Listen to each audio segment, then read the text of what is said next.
I hate these sights. Just gonna start off the video like that. The original owner decided, hey, what if I took a Dremel to it, I'm just guessing a Dremel, and grind off the original sight and put on this Lehman sight. Why? Why would you do that? I was bidding on this on Gunbroker, and I was so excited about the Paratrooper stock and the way it looked and the money it was going for that I put my highest bid in, and then I started looking at the pictures more. And then I noticed that sight. A little lesson for you guys.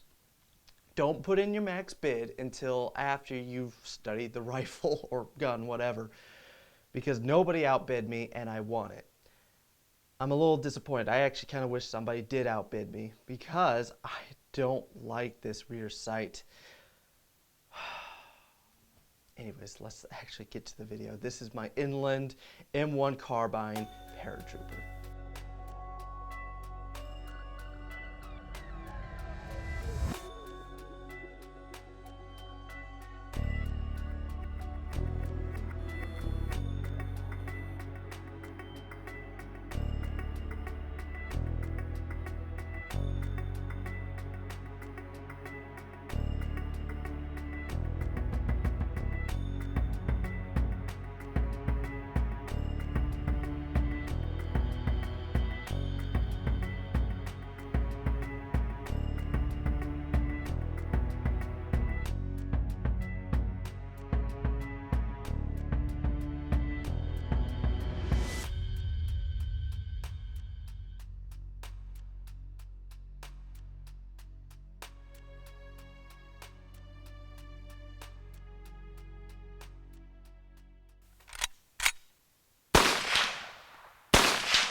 Despite that rear sight, I really do love this rifle.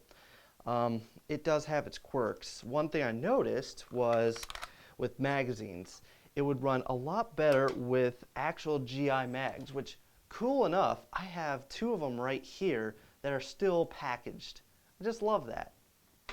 And here's one that's out of the packaging. It has a KSG marking, which I'm probably gonna forget. It's Sagwa Manufacturing. Well, anyways, they made steering wheel columns, and during the war, a lot of companies like Singer Sewing Company would actually make guns and gun parts, and they made these magazines, or Sagawa made these magazines. Well, I found that with the actual GI mags, they worked a lot better. The magazine that came with it doesn't seem to work as well. It had a lot more failures to feed.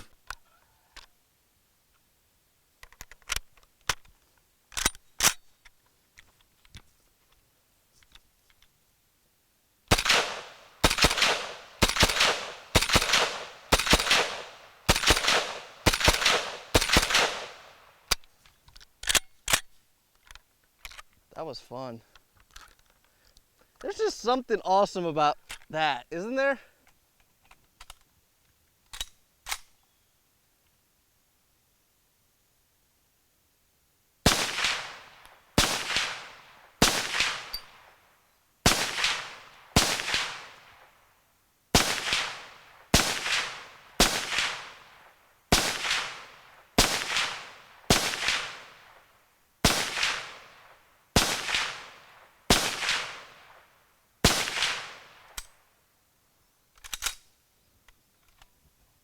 The Paratrooper stock is not actually that uncomfortable.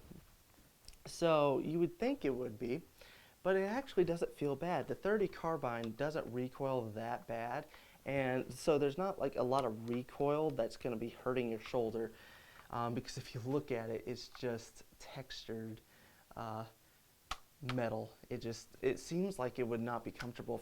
But for me, It was not bad. It does wobble, so when you're shouldering it, it kind of moves. But when you pull it into your shoulder and lock it, I don't find it's a problem.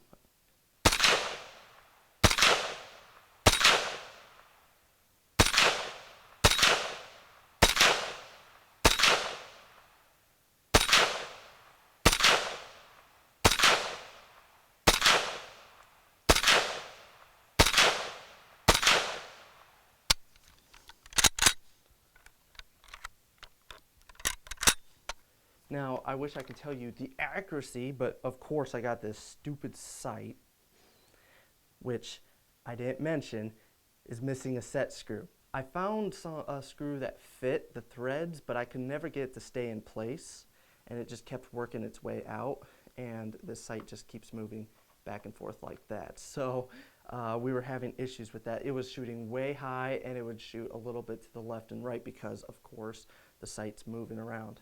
To give the sight credit, I don't mind the sight. It gives you a good sight picture, and you know, other than it's got this fat blade on the front, which I'm actually a little bit surprised that the original owner didn't grind that down a little bit, because when you put this on target, this kind of hides the target. I'm surprised if you're going to put a Lehman sight on the back, I'm surprised he didn't do anything to the front. I don't know. Anyways, it's good sight picture other than that. So to give this gun or this sight credit, it's not a horrible sight. I just don't like it on this rifle. I really, really, really don't like it. I've mentioned that a lot, haven't I? I just really don't like it.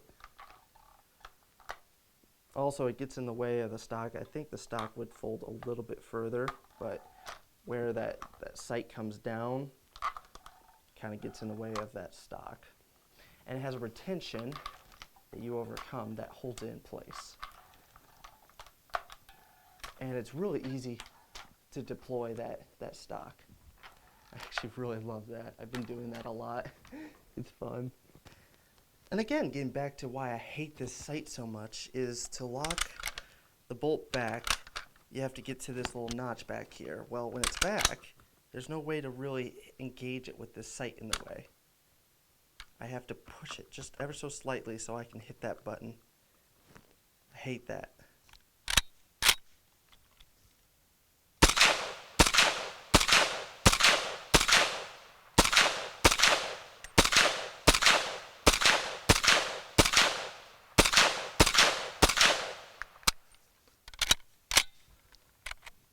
I don't believe this barrel band up here is historically correct. I think it didn't come with this bayonet lug on the Paratrooper, so I think this is incorrect.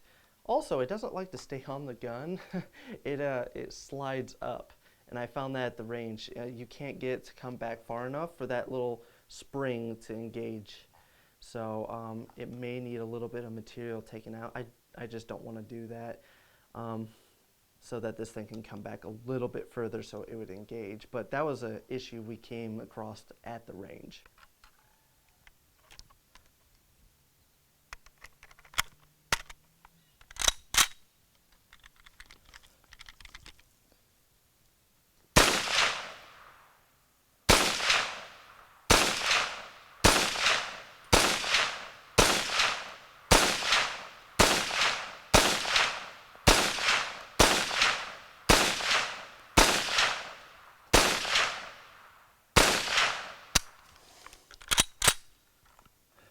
And you can see our little thing is coming forward or coming off.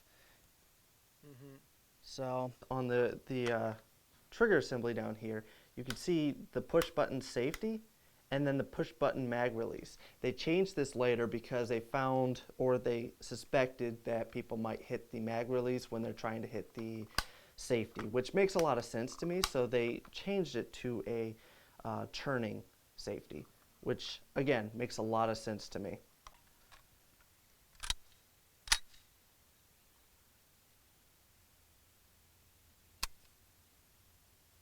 Do you have it seated? It doesn't sound like you're feeding. I don't, yeah, you didn't have your mag seated? There we go.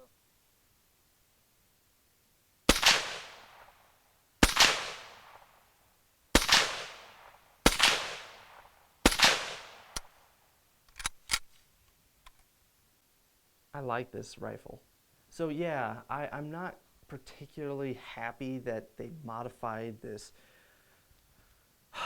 sight. I'm actually really pissed off about that. But aside from that and the little quirks that came with this not fitting over, I really do love this rifle. I I'm gonna send it to Prasky Gunworks eventually, and he said that he's able to fix that problem. So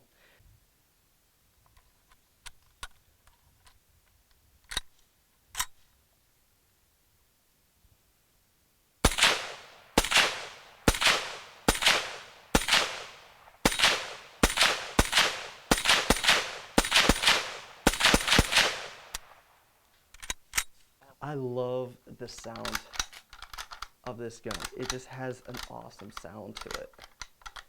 And when you're shooting it, it is so much fun. 30 carbine is such a fun round.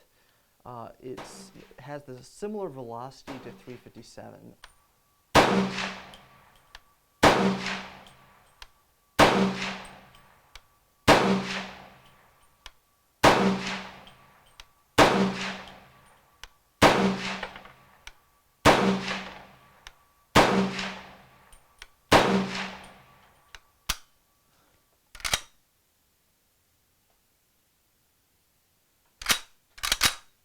Just go for it.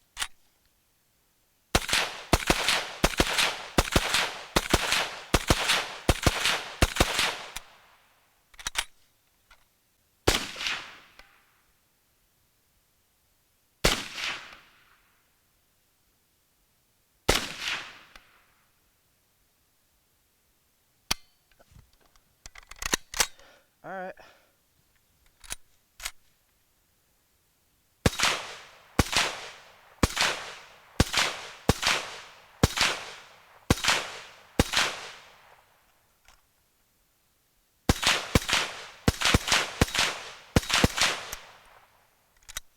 I hope you guys enjoyed this video. Stay tuned. I do have a lot of cool stuff coming up in the future coming from Prasky Gunworks. I'm just waiting for him to finish up a couple things. So a lot of cool things coming from him.